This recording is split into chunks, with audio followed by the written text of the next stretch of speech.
Good afternoon, ladies and gentlemen. This is the day that the Lord has made. We are rejoicing and we are glad in it. Happy Thursday. Welcome to the Ramon Preston Show. If you're coming on, joining us live, do me a quick favor. Hit the like button, hit the share button, and tag Lolly Dolly everybody. Let them know your boy, Ramon Preston, my squad. We are all live right here in the beautiful Buckhead community of Atlanta, and you, my friend, are watching the Ramon Preston Show. Today is Thursday, March the 27th. We are live. It's a beautiful day here in the Buckhead community of Atlanta, and it's a perfect day, perfect time to talk about some keys to creating financial stability. If you're coming on, joining me live, hit the like button, hit the share button, tag Lolly Dolly everybody, and don't forget to put in the comments what city, what state you are watching the Ramon Preston Show from. Please put in the comments what city, what state you're watching the Ramon Preston Show from. I appreciate all of you for continuing to support the Ramon Preston Show.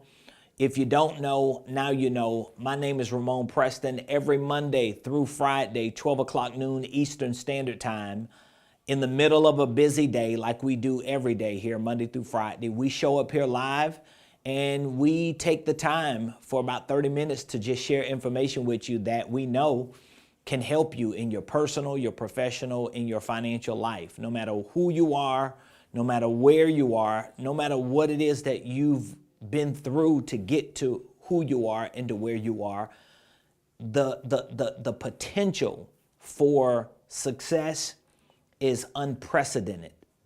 It is unlimited, especially if you put yourself in a position to learn the things that people like me are teaching free on the internet every single day. So again, good afternoon. Welcome to the Ramon Preston Show. Also, before we get into today's lesson on the keys to creating financial stability, I want to remind you, and maybe if this is your first time watching the show at all or this week, I want to inform you, in the description of this video, there are some contact numbers and there's a link to an advisory assessment form that we are offering all of you that watch the show, all of you that are part of our community.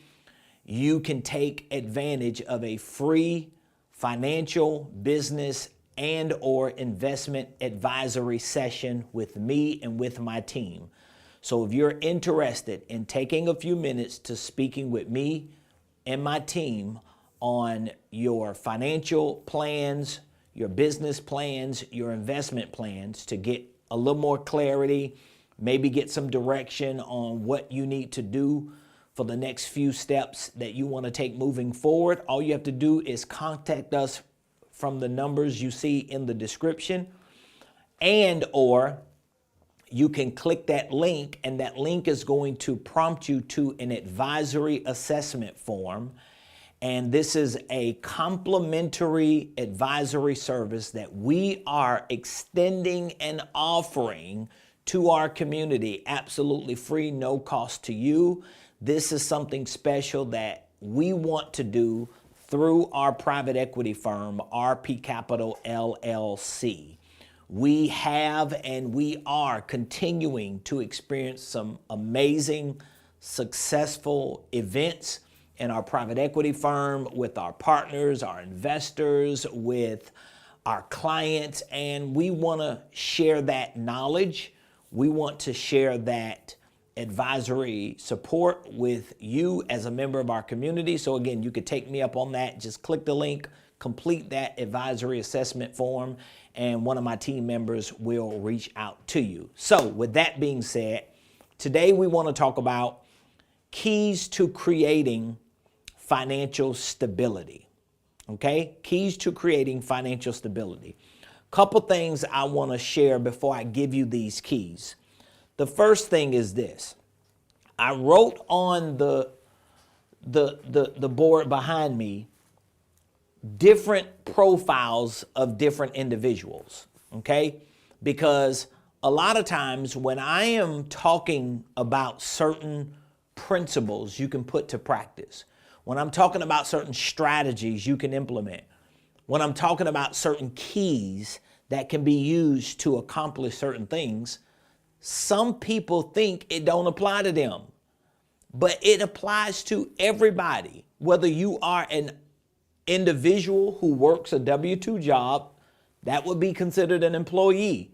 What I'm sharing today applies to you, okay?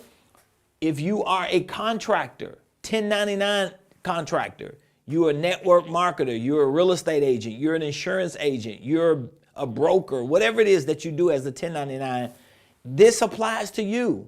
If you are a business owner, you've got an EIN number, you've got a Duns and Bradstreet, you got an LLC, a C Corp, S Corp, what I'm sharing applies to you. Even if you are a pastor of a church or you own a nonprofit, incorporation, or 501c3, what I'm sharing applies to you too. So it doesn't matter if you are one or all of these individuals that make up these profiles. What we share about finances, about business, and about investments applies to everybody. It applies to everybody. And guess what? No matter which one or several of these you are, every one of us wants to have financial stability. I think we can all agree on that. We all want financial stability. Some people want to be billionaires like me. Some people may be okay being multimillionaires. Some people don't even need to be multimillionaires. If they could just have a level of financial stability that they got money saved, they got a few investments, they have a solid retirement, they would be happy, fulfilled, and satisfied. Either way you slice it and dice it, we want to generalize it by saying everybody wants financial stability.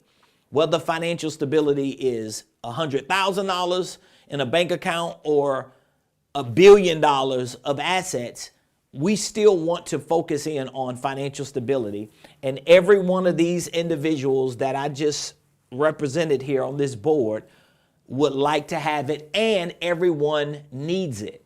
Now, the reason why I talk about all of these different groups of people is because I have been all of these and still am most of these. Like, I used to be a W-2 employee.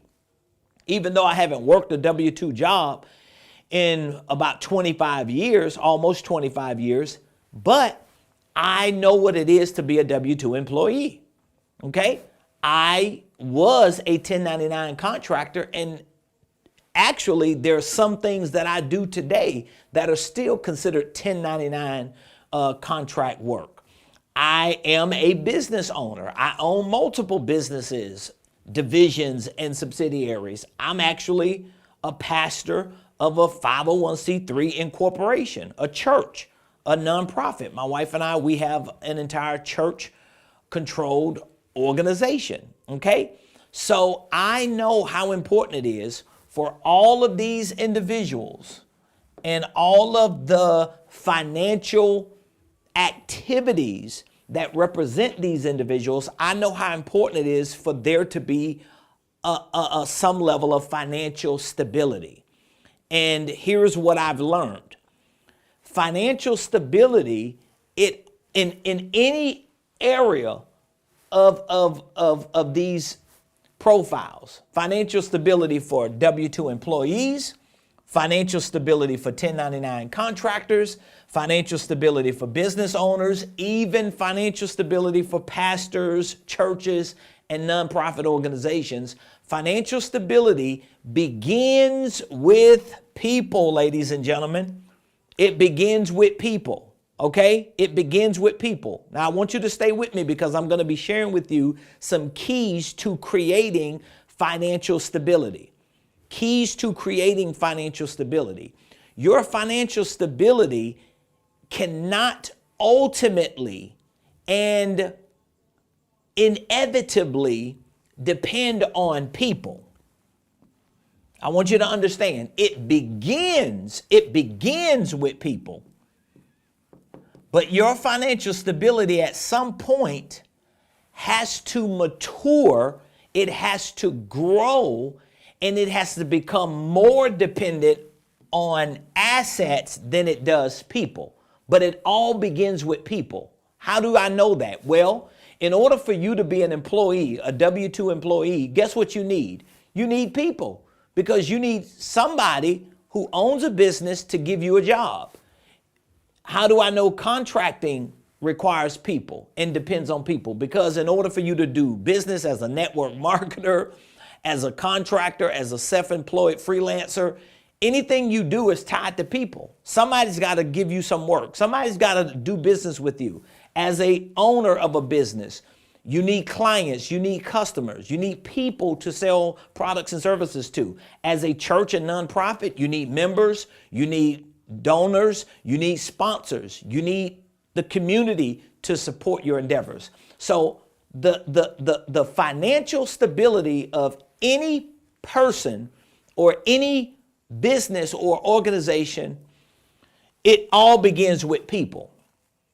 Now, when you start developing relationships with people that begin this process of providing some level of financial activity, even though it's not financial stability, you have to have the end in mind. You've got to be thinking, I've got to do certain things while I'm engaging people so that at some point I can move away from totally depending on people and start depending more on assets. I hope y'all understanding what I'm saying. So this is the foundation. This is the foundation that you want to build these keys on for creating financial stability. Now, with that being said, let me give you these 3 keys and let me number them so you can screenshot them, write them down, do whatever you need to do. Okay, because again, the foundation for these 3 keys to creating financial stability is about me understanding that anything that I do in any area I do it in, whether I'm a W-2 employee, whether I'm a contractor, whether I'm a business owner, a church pastor, minister, nonprofit executive, freelancer, it doesn't matter. It all begins with people. So I've got to learn to connect with people. I've got to do these things, right? And then it matures and grows and develops into connecting with assets, because I don't want to live all my life totally dependent upon people. At some point, I want to depend more on assets than I do people. Do y'all understand what I'm saying? Okay. So how do I do it? Well, here's where the keys to creating this financial stability, because I'm telling you, your financial stability cannot just be in people. Your financial stability has to be in assets. Of course, those assets are going to be tied to people. They're going to involve people, but they don't always have to be dependent upon people, because you can accumulate enough assets that even when people start failing you, the assets don't fail you. And there are people who will fail you, right? And still need the assets that you have that are not failing you. Think about that. For example, if you owned a gas station, I'm just giving you an example. If you owned a gas station in an area where most people in that area have to use your gas station to get gas, even if some of the people that use that gas station for gas don't like you personally, hate your guts, don't want to support you personally, they're still going to support you indirectly because they still got to use that gas station you own. You understand what I'm saying? So even when you can't depend on the person, you still depend on the asset that the actual person still needs to use. And this is what creates your financial stability. Most people try to build their financial stability around depending totally on people, okay? And sometimes they're depending totally on systems or structures that people are telling them to depend on, and they should not depend on people or the systems and structures people are telling them to depend on as much as they need to depend on assets. Because some of the things people are telling you to depend on for your financial stability, they are not assets. They are liabilities. They are liabilities. So let's get to these 3 keys to creating financial stability. What do you need to do starting today if you want to create financial stability? Well, I told you the foundation is understanding people, understanding assets, and understanding that all assets ain't people and all people ain't assets. It begins with people because people typically have the assets or the opportunities to get to the assets. But once you start developing yourself in these keys that I'm gonna talk about, you got to start leaning more towards the assets. You cannot be leaning on and depending on people when people are going to lead you astray. People are going to get you tied up into liabilities that they call assets. It's something that always ends bad when you put your total dependence on people and you never graduate and mature to assets. So key number 1 to creating financial stability is you must, and I'm using some strong words today, you gotta find, please take notes today, because you must do this. You gotta do this. You gotta find and align yourself with the right people in the right places who are doing the right things that can help facilitate your current and or future financial stability. Now let's break that down. What do you mean by finding and aligning? Well, finding the right people and aligning myself with people, it may mean that I don't need to align myself with everybody. This is one of the biggest liabilities and disadvantages of social media, okay? Because social media affords you the freedom to find any type of person. And it affords you the freedom to align yourself with any type of person. So you could go to YouTube, which you may be on there watching this. You could go to Google and you could type in how to become a millionaire. You can type in how to make 6 figures a year. You can type in how to make $25 an hour, how to save money. You could type in anything regarding financial stability, and guess what happens? You're going to have 1,000 people that are going to show up, including Ramon Preston, giving you this perspective and this opinion and this discourse about what they think you should do in order to make $25 an hour, $100,000 a year, 6 figures, make $1 million, become a millionaire, whatever the case is. But it is your responsibility to align yourself with the person or maybe the few people who share the values and the views that you know you want to live by or that you're already living by. Like there are some people that I listen to, and once they start talking a certain way, I automatically know it really doesn't even matter what else they say after that. I'm already not in alignment with you because of the type of person you are, because of certain beliefs you have. It ain't gonna work for me. I don't care how smooth you is, how charismatic you is. It don't matter how you work words and finesse conversations. I don't care about that. I don't care how knowledgeable, intelligent, experienced you are, how many followers you got. it just ain't gonna work because there's no alignment for me. So you have to find and align yourself with people, and you need to find and align yourself with places. Some of you that are watching me, and you've probably heard this a lot of times, I'm just gonna be another person to tell you this. You probably need to move from where you are right now. You're probably in your familiar surroundings. Most people, and studies show this, most people never leave where they were born at. Like there are some studies that show over 80% of people never move from where they were born and raised. Think about that. 8 out of 10 people stay their whole lives where they were born.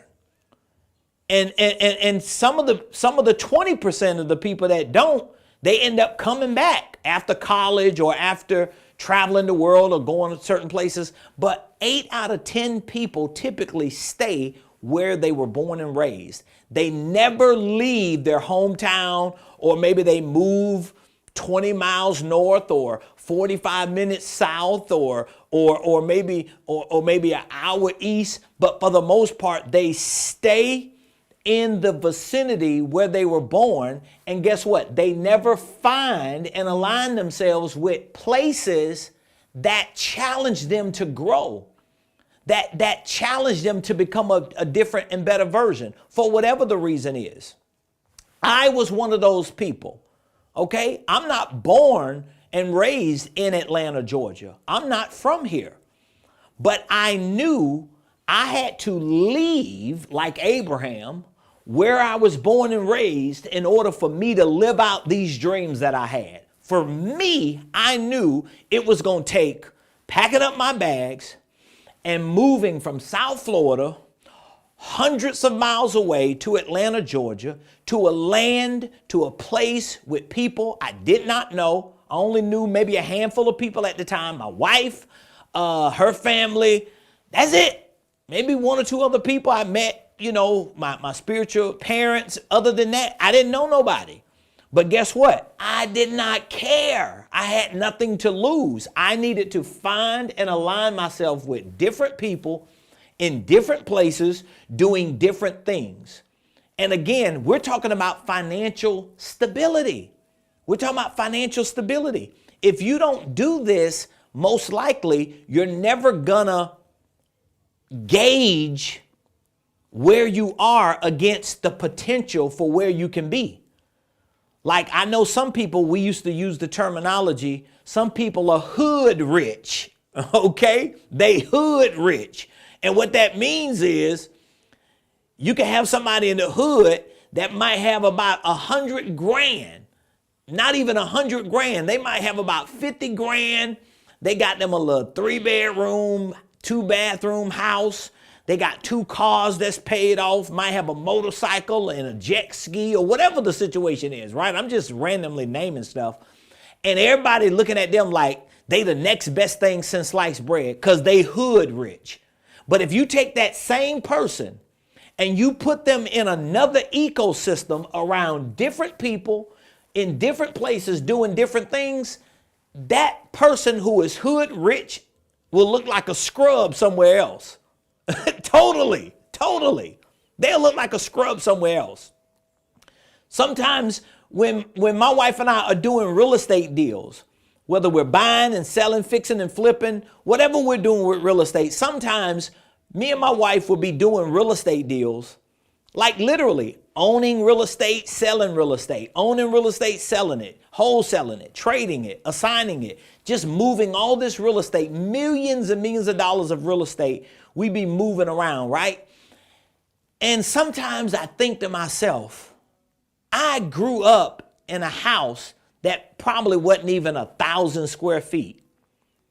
And here I can live in just about any house I want to live in for the most part in Atlanta, because I could just blindfold myself and throw a rock and hit a 5-bedroom, 6,000 square foot house in Atlanta that I can buy or rent and live in and won't even miss a beat, where I would have never imagined that where I was raised. I would have never imagined living in a home with an elevator and driving luxury cars. And even though life is not about those things necessarily, but those are the things that come with the quality of life that you are afforded to live when you have financial stability. It's simple as that. And the people who always throwing shade saying, well, it ain't all about that. It's more to life than driving a nice car and living in a big old house and dressing nice and traveling and blah, blah, blah. These are the people who gave up on finding and aligning the right people. They gave up on finding and aligning with the right places and the right things. That's it. They just gave up on it. And so now they want to discourage anybody else who has a dream outside of their little box that they live in. I'm keeping it a buck with you today, okay? So you want to find and align. That's the first key. The second key to creating financial stability is you want to maximize, I want you to get this, maximize and make the most out of your time, out of your talents, out of your treasures. Let me make it easy for you to understand because I got to go in a few minutes. Stop wasting all your doggone time. Stop wasting all your time. Somebody made a statement to me a couple weeks ago. Somebody made a statement to me a couple weeks ago about social media. And I told them, I'm not on social media. And they was like, what you mean you're not on social media? I'm like, well, first of all, my son is my social media manager.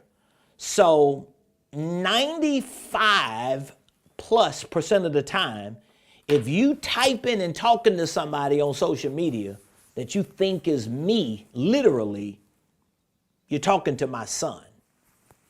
It's like you're not talking to me. Okay? And it's fine because everybody else who's busy, who's successful, who's producing, they're doing the same thing. So I was explaining to them that I'm not wasting my time on social media platforms as a consumer. The time that it looks like I'm spending on social media, like right now, I'm on social media, but not as a consumer. I'm on as a producer. And hopefully, if you're watching this to take notes to go produce, then you're not wasting time. But if you just scrolling and you laughing and kikiing and you in the know on everything that's going on, you are a consumer like almost 8 billion people on the planet. And that's why you can never have financial stability. You can never move into the 1%. You can never live the quality of life that you want to live because you're not maximizing and making the most of your time. Okay? Most of the time, when I get in my car, I already have some audible book that's playing.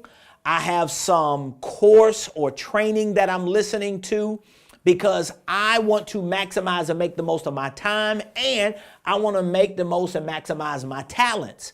Whatever the things are that I'm good at, I want to use them. I do not want to waste time. My team always tells me, you don't think about nothing other than what you're thinking about. You doggone right. I don't have time to think about the stuff y'all need to be thinking about and other people need to be thinking about, especially if other people getting paid to think about those things. I don't want to think about that. I want to think about what's next. I want to think about the next level. I want to think about growing and expanding. That's what I want my time and my talent to be invested in. And you need to maximize and make the most of your treasures. These are resources that you have. You have relationships with people that can help you. You have opportunities to do things. But again, where are you? Where are you? You might be in a place where ain't no opportunities. You might be around people who can't see past their next footstep. That means you got to change number one so that you could change number two. And then number three, you must delay gratification and you must do the real work. That's it. These are the three keys to creating financial stability. Number three, delay gratification. Do you know what delayed gratification means? Delayed gratification means even though I can buy this thing today, even though I can do this thing today, I refuse to buy it. I refuse to do it because I know it is not an asset. I know it is not going to bring more money to me. It's going to take money from me. Do y'all understand what I'm saying? Most people can't delay gratification, and I used to be most people. Most people can't delay gratification, and I used to be most people, so I know most people can't do it. I still have my moments where I do stupid stuff, and I think to myself, why did you buy that? That was stupid, but I bought it. But at least I didn't do it when I didn't have nothing. You understand what I'm saying? You know, I'm at a point in my life where I'm not where I want to be, but I ain't where I used to be. But when I do certain things, I still think it's stupid. But when I didn't have anything, when I was just trying to find a level of financial stability, I'm gonna wear the same pants, the same shoes, same clothes. I'm gonna drive the same car. I'm gonna live in the same apartment. I'm not changing nothing until I have financial stability. Having financial stability, having a peace of mind is more important than anything. This is why what I was saying earlier, and I talk to churches and pastors about this all the time. Like, I have churches and pastors that I do have relationships with. And if it's a pastor that listens to me and a church that's open to what I share with them, one of the first things I tell them is, put your church in a position to be financially stable before you do all this other stuff to please people. Even pastors, sometimes they jump into church buildings and doing all this other stuff that they shouldn't be doing when they ain't even got financial stability. Save and store enough money to be stable so that when you start making moves, you're not so dependent upon people and not assets that you start manipulating your way to get through. That's what happens to a lot of people because they find themselves under pressure. Business owners do the same. Independent contractors do the same. Employees do the same. People on fixed incomes do the same. I've seen it. But I also know what the reverse looks like when you're willing to, let's go back, when you're willing to find and align yourself with the right people, places, and things who could help facilitate your financial stability, maximize and make the most of your time, your talents, and your treasures. And number 3, delay gratification. You can wait 3 years to buy that. You don't need that right now. You don't need to move into that bigger place right now. You can wait. You can hold off. And guess what? What I like to tell people is this when it comes to delayed gratification. If you can't take that same money, let's say, for example, if you're paying a certain dollar amount in rent and you just swear for God, you need to move up 2 more bedrooms or 3 more bedrooms, or you just need a little more square footage for your office, right? Okay, here's how you can test that. Whatever the difference is between what you pay now and what you know you will pay, see if you can go 3 to 6 months putting that difference up in a bank account without touching it. That's called delayed gratification. Me and my wife did that. Before me and my wife moved into our first house, for a whole year, what we did was, this was, oh my God, almost 20 years ago.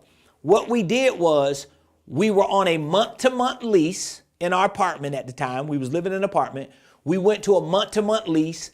The rent went up maybe like $100, $100-something, just being on a month-to-month lease. But what we did was we said, okay, how much would a mortgage be when we buy a house? How much would we be paying if we got a house? And we looked at that dollar amount between what we paid the apartment and what we would have to pay for a house, and we put that aside every month. It was probably a little more than a year. But if we would have been going back into that account, taking that money out, it would have proved to us that we wasn't ready for a house for that amount. It would have just proved to us that we were unwilling to delay gratification. What I'm sharing with you is what's going to help you become financially stable and have a financial peace of mind. And you also want to do the real work. What do you mean do the real work? What I mean is you need to work on yourself. Personal. This is personal, professional, financial.